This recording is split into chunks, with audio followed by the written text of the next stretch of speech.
Il se détache du paysage, majestueux. Le baobab, symbole de Madagascar. 6 des 8 espèces connues dans le monde se trouvent sur la Grande Île et uniquement ici. Comme sur l'allée des baobabs, au lieu touristique du pays. On vient du monde entier pour l'admirer. Quand on est loin, on n'a pas l'impression que le tronc est si grand que ça. Mais quand tu l'approches, tu réalises à quel point il est énorme. Certains le croient même éternel. Il est pourtant menacé de disparition. Liato Antandroy ne reconnaît plus son environnement. Du haut de ses 90 ans, il se souvient qu'ici, autour de l'allée des baobabs, il y avait avant une forêt. Il y a beaucoup de baobabs qui meurent. Il va disparaître.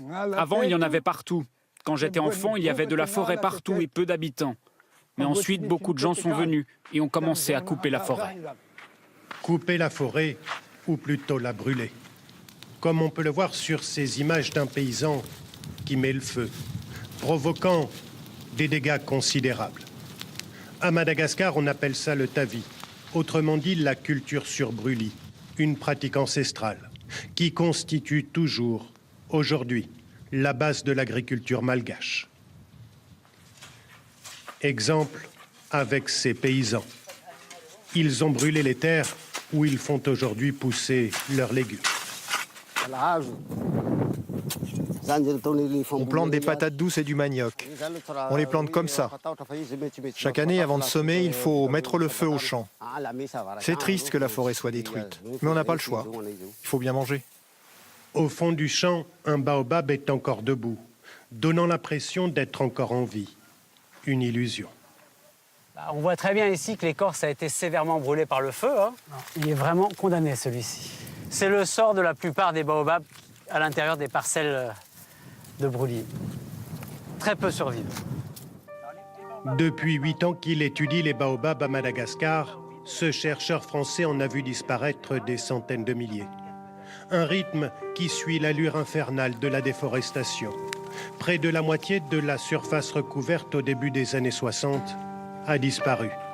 En 60 ans, 44% de la forêt malgache est partie en fumée. Sans la forêt, le baobab perd son milieu naturel, celui où il se reproduit et se développe. D'ici 30 ans, il pourrait tout simplement disparaître.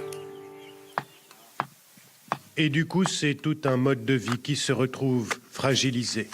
À Madagascar, le baobab sert à se nourrir, à gagner de l'argent et même à faire des cordes, comme celle-là, fabriquée à base d'écorce de baobab. Ah, c'est très solide. C'est bien plus solide que les cordes chinoises ou celles en nylon. Venez, venez tous. Liato Antandroy ne se résout pas à les laisser disparaître.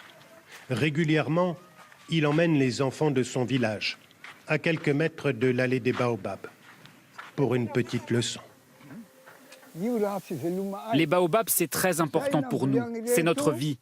C'est pour ça qu'il faut vraiment les replanter pour vous et pour vos enfants ensuite. Il faut planter, les arroser un peu. Et dans 20 ou 30 ans, ils seront aussi grands que cela. Merci, grand-père. Sensibiliser les plus jeunes et faire face à l'urgence. Les 6 espèces de baobab malgaches sont inscrites sur la liste rouge, considérées en danger d'extinction.